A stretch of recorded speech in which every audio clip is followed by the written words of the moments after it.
We're back talking about Ronda Stapley, who escaped notorious serial killer Ted Bundy. Now, while Ronda spent the next decades grappling with this alone, Bundy continued waging his war of evil against women. Between 1974, when he attacked Ronda, until 1978, Bundy blazed a trail of violent destruction through multiple states: Utah, Colorado, Washington, Oregon, and then all the way down to Florida. FBI profiler Bill Hagmaier would later describe Bundy as, quote, probably the most efficient killing machine we've seen amongst the serial murderers that we've studied. Let's look at the timeline and methodology of Bundy's crimes. They largely correspond to his rape and attempted murder of Ronda and establish his pattern. Some examples of his earlier crimes, like the 1974 attack and attempted murder of Ronda, included luring women into his car, taking them to a secluded location, raping and subsequently strangling or bludgeoning them to death. Now, in this regard, he's not all that unusual from other serial killers. We'll talk more about how he does differ, but in terms of this, it doesn't differ that much. I mean, think about it. They have a pattern, an MO, of how they get their victims into a vulnerable position, take them to a secondary location, and do what they do. On other occasions, he broke into homes at night and bludgeoned, maimed, strangled, and sexually assaulted his victims in their sleep, again, when they're vulnerable. They're asleep. He leaps upon them when they have no ability to defend themselves and immediately puts them into an altered state of consciousness. He hits them in the head or something where they're dazed and confused and they can't fight back. He gains the upper hand through the element of surprise. Obviously, the most cowardly thing you could possibly do. And it's always, of course, women who he is physically superior to. Cowardly, cowardly, cowardly. By the time authorities were on the scene, Bundy was gone, on to his next destination like a shark that just keeps swimming. Knowing what Bundy did makes your skin crawl. And yet it can be useful to look at the tactics he employed to carry out his crimes, even if it means saving just one person from a future predator. So what were his tactics? Well, his first deadly offense, the charm effect. Since those awkward teen years, he cultivated a smooth-talking persona that he could turn on at will. He was the ultimate wolf in sheep's clothing. Now, this is typical of psychopaths. They charm people, they disarm people. He appeared handsome, well-groomed, and well-dressed. This guy isn't stalking the streets in a Michael Myers mask, wielding a glistening knife. He's making sure he blends in. He often wore sweaters and slacks. He looks like your average college student or your everyday citizen. He speaks in a respectful, polite manner. He was sociable. He knew how to chat women up. He would often brazenly give his real name. Well, why? Because most of the women he encountered, he didn't plan on them being alive to tell it. Now, here's the thing about psychopaths. They don't have empathy.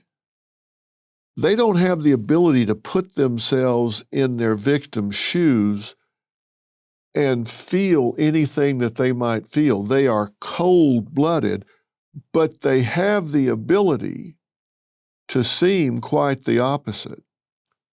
And by the way, they're one of the few disorders that not only don't respond well to treatment, a good portion of them actually get worse with therapy, and here's why. If a psychopath gets into treatment, And the therapist is trying to say, look, you're not responding the way a normal person would respond. Here's how a normal person would respond. You're cold. You don't relate to other people. A normal person would reflect feelings back to a person. If someone came to work and said, oh, ma'am, sorry I'm late, but I opened the door and my dog ran out and got hit by a car, you might say, oh, really? What kind of dog was it? That's reflecting content, not feeling, and that would be very unempathetic and cold. A feeling person would reflect feelings and say, oh, you must feel terrible. I'm so sorry for you. Is there anything I can do for you? Have a seat. You didn't need to come in today. That's terrible. Well, you've now just taught a psychopath how to hide by acting like a real, normal, feeling person. You've made them worse. You've made them a more effective psychopath by teaching them how to mimic and hide among regular feeling people. And clearly, Bundy had learned how to exhibit those kinds of behaviors. He learned how to mix in socially. Another tactic Bundy used during abductions was feigning injury to appear helpless and non-threatening.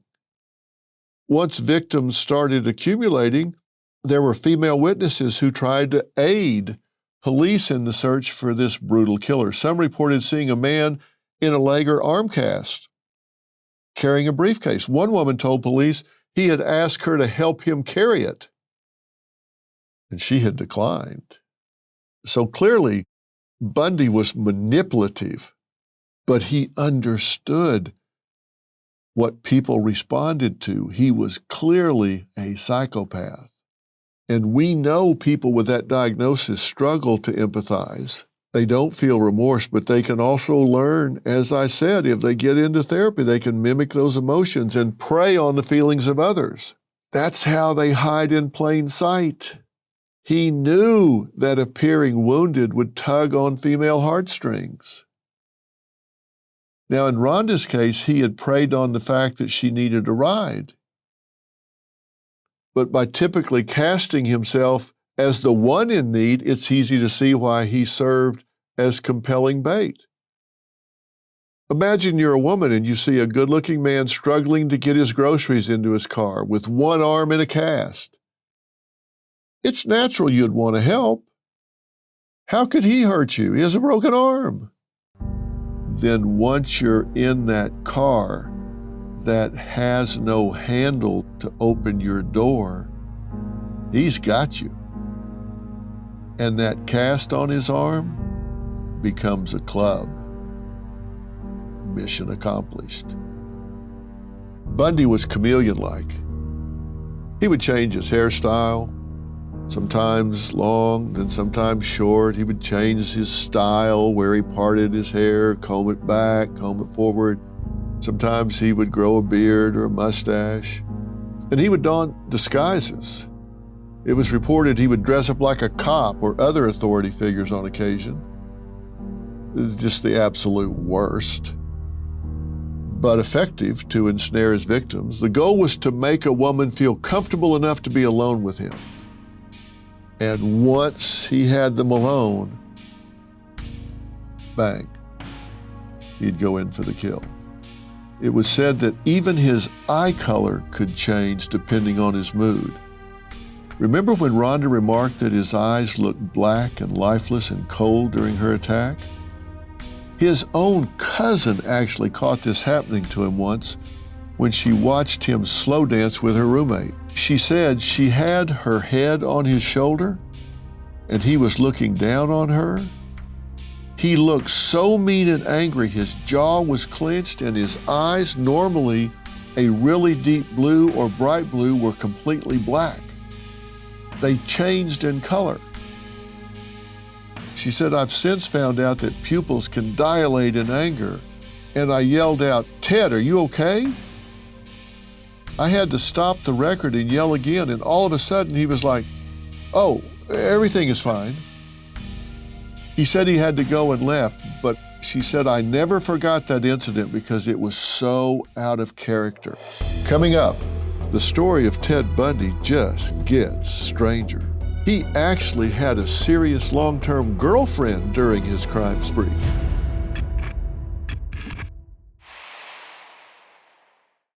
Your body is a system, and when it's running right, you feel focused, energized, in flow, but sometimes we struggle to find that flow state. Why? Because there's too much static in our system, brain fog, fatigue, and inflammation. The Echo Flask clears the static by infusing your water with molecular hydrogen, a natural science-backed gas that helps your body think sharper, recover faster, and run smoother. This is more than hydration. It's better focus, more energy, faster recovery, less internal stress, and longer-term benefits that keep you sharp. When your water works harder, your whole system does too. Find your flow state with the Echo Flask hydrogen water bottle and get an unlimited supply of hydrogen water at home and on the go. Visit echowater.com/Phil and use code Phil for 10% off. That's echowater.com/Phil. Enter code Phil to save 10%.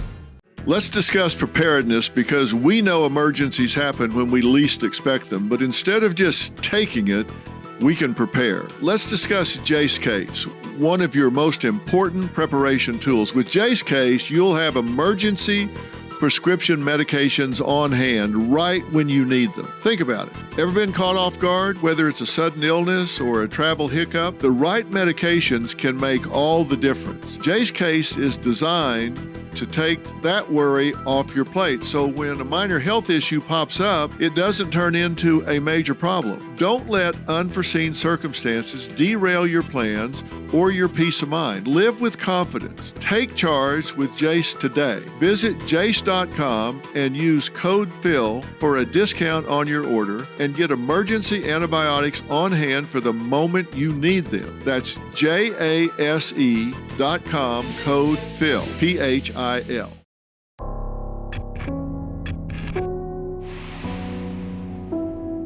Anyone in Bundy's day-to-day life who saw that carefully crafted mask of his drop was terrified.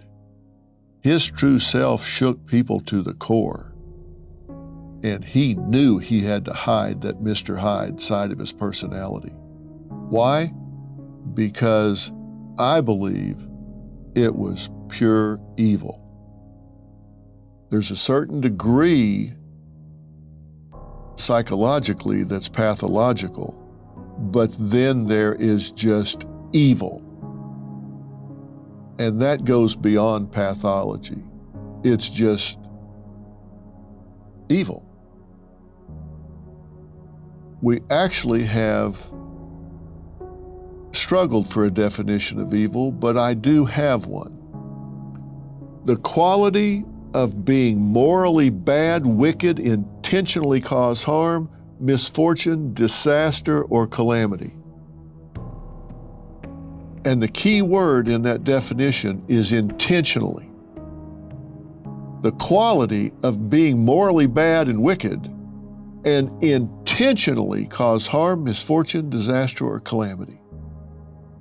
And that's how I see Ted Bundy. Historically, people have described it as the presence of two wolves that are there within every person. The white wolf, which represents good, and the black wolf, which represents evil. Whichever one is in control is that which you feed the most, which gets the most nurturance, the most attention, the most consciousness, the most time. But think about it as everyone having this capacity within them, and whichever one controls the day, your life is that which you allow to control, that which you nurture the most. With Ted Bundy, Clearly, the black wolf controlled the day. When it came to his hunt for possible victims, Bundy was adept at breaking and entering, but also for scouting viable, out-of-the-way locations. Like in Ronda's case, Bundy would sometimes seek out and approach women in relatively close proximity to remote areas in order to carry out his crimes at his own leisure and well out of sight. The canyon in Utah Ronda described was one such place, as well as an area near an old railroad trestle in Washington, where a grouse hunter discovered the remains of 3 missing women, all brutally murdered by Bundy. He selected his victims, often knowing that he'd be able to discreetly hide, dispose of, or bury their bodies soon after. Rivers and highway-adjacent areas were part of his MO. Now think about that. I asked you early on to really think about how much you would have to depart from who you are and how you think to even go there, to even think about things in that way. As if it isn't alarming enough to know we have this kind of person walking among us, the story of Ted Bundy just gets stranger. He actually had a serious long-term girlfriend during his crime spree. So by day, he's playing the role of a boyfriend, and by night, he morphs into an utter sadist. The woman in Bundy's life was Elizabeth Kendall. When they started dating, her life was, well, it was out of sorts. She was a single mother, dependent on alcohol, and terribly lonely. She met him in a bar, and she kind of thought of him as a kindred spirit, someone who could, well, take care of her. She was immediately impressed by him. Remember, this was something Bundy craved, adoration. And she viewed him as a man who just exuded confidence. And he was certainly the puppet master in that relationship. He used his charm and talent for just bald-faced lying to soothe her if she got suspicious of his increasingly off-putting behavior. When that didn't work, she says he'd just flat out threaten her. His dark side would come out in just burst. Just listen to some of the items of his she found during the course of their relationship. A meat cleaver in his drawer, it had never been used for cooking, a surgical glove, a bag of plaster of Paris, which he admitted to stealing from a medical supply house, a bag of women's clothes, an oriental knife that he kept in his glove compartment. Of course, with 20/20 hindsight, we can put all that in context, but even without that, she knew 1 + 1 wasn't equaling 2 when it came to her boyfriend. And one night, he took off to drive hundreds of miles, and he just said, well, I just need to de-stress from work. He also seemed to be constantly in debt, and she highly suspected he was robbing her blind. Their toxic relationship was on again, off again for years. Only once Bundy was arrested, finally behind bars, and engaged to someone else, was Elizabeth finally able to free herself from his grip. You have to understand, the number one need in people's lives is acceptance.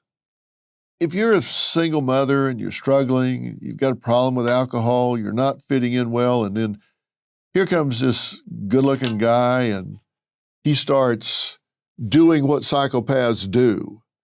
They start love-bombing you, and they're reading you and feeding into your insecurity and telling you everything you want to hear, lying to you.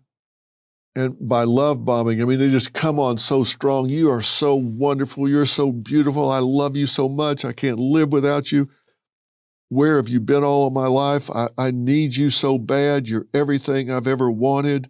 Just on and on and on. They just get swept off their feet. And then at that point, once he knows he's got you, then he'll start the abuse, the deception, the narcissism, using and abusing because he knows he's got his grip on you. Elizabeth recalled that throughout their relationship, he would have times where he just shut down on her for periods of time, withdrew. And this push and pull tactic can really be addictive to someone that has inferior feelings and insecurity. It's like you're addicted and you just can't let go. That's how he manipulated her. He made her want more and more and more. But he never gave her everything that she wanted because he just used her. She was a perfect place to hide, right? And she was the perfect person for him to use. It's easy to say, how could she stay? But it's 2020 hindsight. We know all of this now. But she was just a vulnerable woman that he could con. Coming up, as calculated as he was also increasingly brazen in his crimes. And his incessant thirst to rape and murder intensified.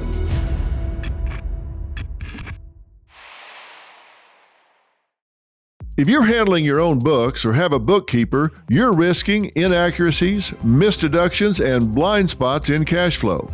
Financial Yield Solutions, Inc., known as FYSI, has a seasoned team of accounting professionals and attorneys that handle every journal entry, bank reconciliation, and month-end close. They deliver clear and timely financial reports so you can stay in control. Plus, their advanced tax avoidance strategies can help you capture every deduction before you file. You'll even get plugged into their network of industry leaders and referred partners for real-world growth opportunities. Set up your free consultation to learn how FYSI's experts will transform your books into a growth engine and accelerate your business to the next level. Act now to claim your free $5,000 business assessment. Available only for a limited time. Visit fysi.com/Dr. Phil and use promo code Dr. Phil or call 800-877-4000 today.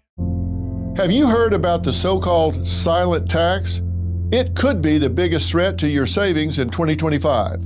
I'm talking about inflation, out-of-control prices, a shrinking dollar, and less buying power for hardworking people like you.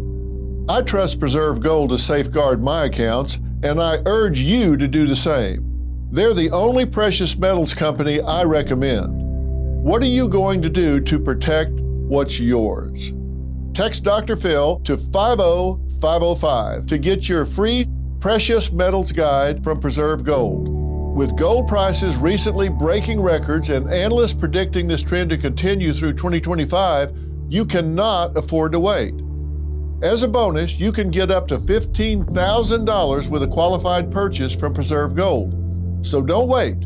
Text Dr. Phil, that's DRPHIL, to 50505 today.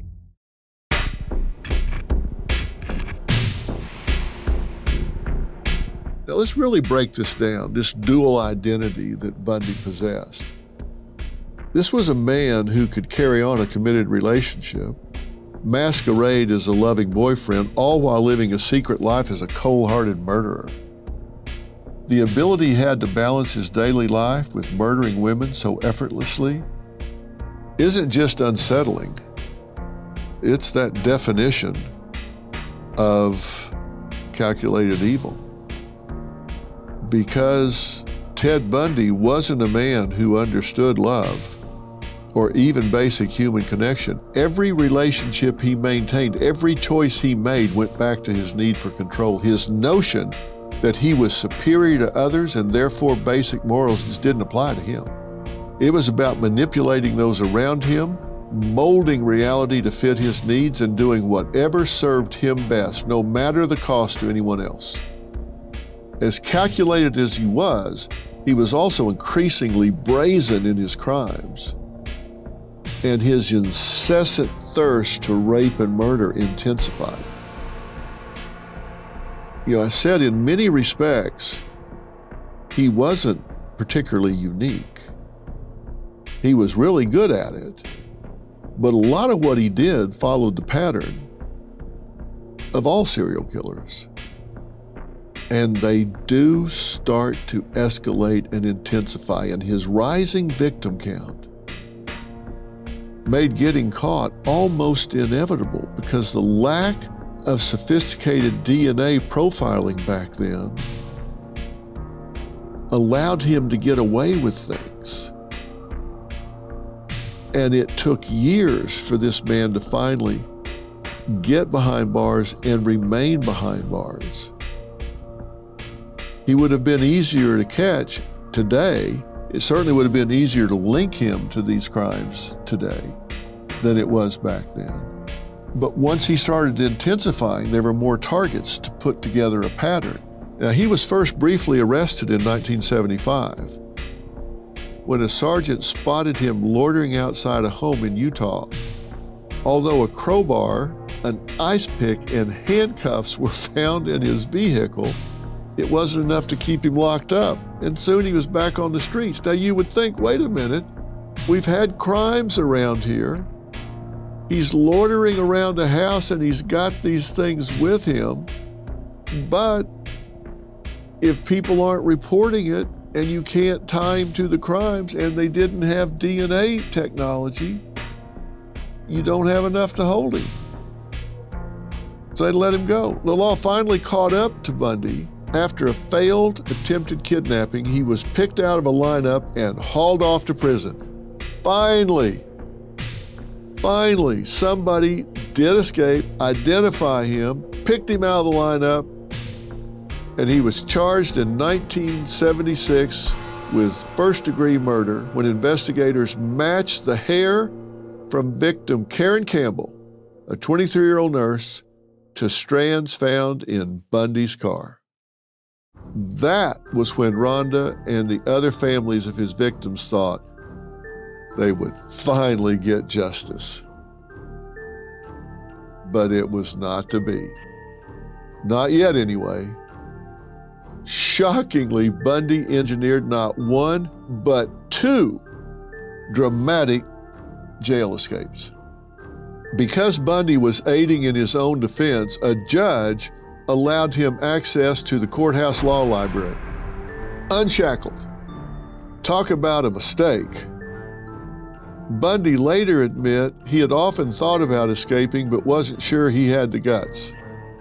Well, turned out he did have the guts. One day when a guard stepped out for a smoke, Bundy saw his chance. He walked to an open window, jumped, and ran. 6 days after being on the run, he was caught. It was, of course, headline-making news. But not one to be deterred, Bundy went on to flee a second time. And this time around, it seemed like it was straight out of a Hollywood movie. You might think a man locked in a high-security prison cell wouldn't have the ability to escape. High security. But this is Bundy we're talking about, and he had plenty of time to plot and go back to his methodical roots. First, he carved a hole in his cell's faulty ceiling and staged a fake body in his bed. And understand, he had lost a lot of weight because he had been in prison. He crawled through the building's duct system, dropped into a guard's apartment, changed clothes, and just walked right out of the prison. True story. As preposterous as it seems. And where did he go? Tallahassee, Florida, where he committed his horrific and notorious Chi Omega murder spree. This prison break, his behavior speaks to Bundy's grandiose sense of self and his deluded belief that he was just above the law.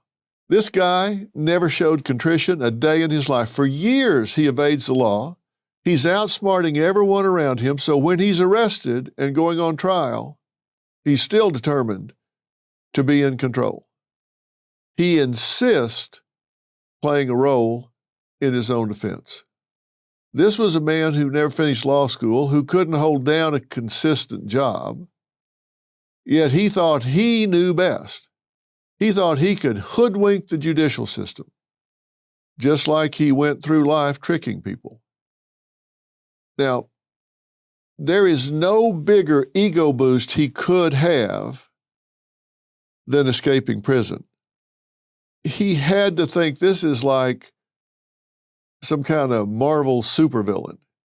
He took this as a stamp on his brilliance.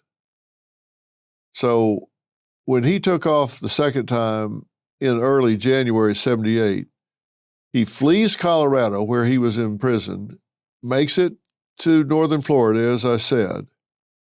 So does he think, okay, man, I've dodged a bullet, I've gotten a second chance, so I'm going to lay low and blend in and try to live a life? Not a chance. He's out. He cannot resist the urge to kill again. He sets his sights on Florida State University and Chi Omega. The sorority was located just outside campus, a centerpiece of the town, and he no doubt took the time to scout this as his next hit. In the early morning hours of January 15th, 1978, he breaks into the sorority house, gaining access through a back door with a faulty lock. He then brutalizes young college women in their beds. Again, same MO.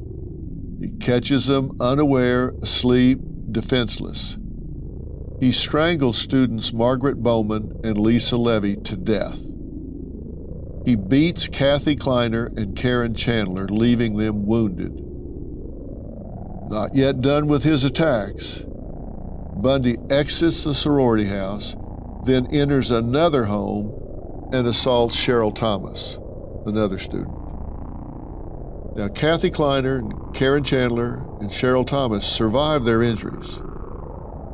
Before the sun came up, Bundy was gone, leaving unimaginable destruction in his wake. Now, the brutality, the number of women he murdered and harmed in succession was clearly a psychopathic frenzy. Raping, maiming, murdering was how Bundy sought this release of all of this pin-up energy that seemed to build up while he was in prison. So this was his sick way of making up for lost time. He wants to cause as much mayhem as possible and as quickly as he can. It's like a feeding frenzy. People would say, well, was he just insane? You know, having been trained in forensic psychology, I often had to make a distinction between the irresistible impulse versus the impulse not resisted. Now think about that. The irresistible impulse, where no matter what, you cannot keep from doing it, versus the impulse you just choose not to resist. And people can debate till the cows come home, which is it with Bundy? Was this an irresistible impulse that he was so sick, so evil, so demented that he was just possessed? Or was this just an impulse he chose not to resist? I can tell you one thing for sure, these women could care less. What they know is that he did what he did. And this particular attack on these women is just as terrifying as it gets. He comes into their home while they're sleeping and just unleashes on them things only the sickest mind could think of. He beat Margaret Bowman with a piece of wood and choked her with a nylon stocking. He beat Lisa Levy unconscious, even bit her on the buttock, then sexually assaulted her with a hairspray bottle.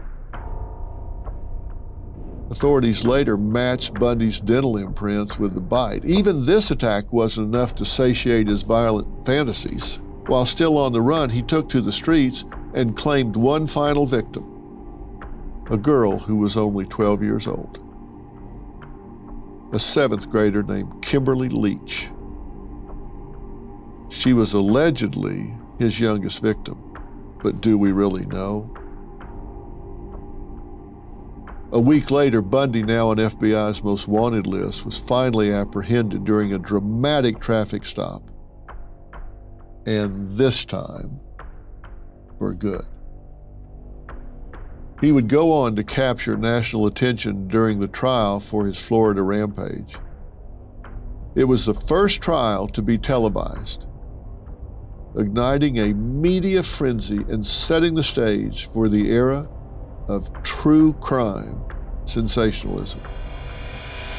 Of course, Bundy wasn't going to go quietly into the night. He rejected a plea that would spare him the death penalty. No longer able to commit crimes, this trial was Bundy's last hurrah. True to his nature, he made these proceedings and himself a spectacle. After everything he had done, all the pain and suffering, he had the audacity to complain about his jail cell conditions. He quarreled with his counsel about their legal strategy. He even put himself on the witness stand and referred to himself in the third person. His psychopathic, narcissistic megalomania was clearly on display. You know, it's often said that a lawyer who represents himself has a fool for a client.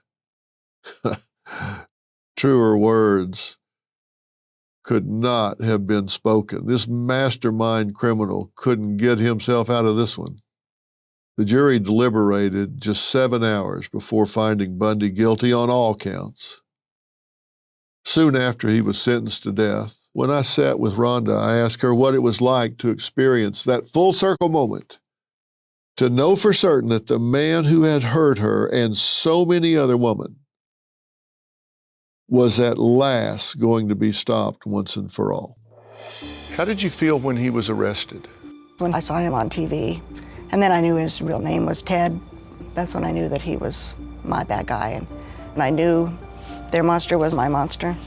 In a powerful moment during our conversation, Ronda stared at the TV monitor that showed a frozen image of the man who once almost ended her life. And in that instant, this woman who had endured lasting wounds, physically, mentally, emotionally, who had lost a part of herself, saw him for what he was. Nothing. What do you see when you look at that face now? What a waste. His whole life was about hurting people and causing pain and suffering, and he looked so normal. In fact, Ronda had not let this man ruin her. In spite of what he did to her that fateful night, in spite of the psychological scars she carried, Ronda managed to lead a full life. She married, had 2 daughters, many pets, a career as a pharmacist. But while she confided in her husband that she had been raped and he was very supportive, she never gave him specifics, nor did she mention that cursed name, Ted Bundy. But in 2011, after Ronda had an experience at work of being bullied, it seemed like all the memories came rushing back and her pain was too great to keep a secret any longer. She knew she had to get help and that it was now or never. I started having flashbacks and memories and panic attacks and nightmares. And being a victim is a very lonely feeling because you feel like you can't really tell people and nobody would really understand because nobody has experienced what you have. How dark did this get for you in the aftermath? Very dark. The darkest was probably when I realized that all those other people may have lived if I had come forward. I realize now through therapy I don't need to feel guilty about that because he was Ted Bundy and he would have killed people whether they were the Utah people or not. If you could talk to 21-year-old Ronda, what would you say to her then? It's not your fault, Rhonda. And you are the same person that you were before. You're not damaged and you didn't ask for it. You're not stupid. As I told Rhonda during our sit down, there are only two things we can do with our trauma. We can allow it to eat away, just chew us up over time, or we can use it as a tool to help ourselves and to help others.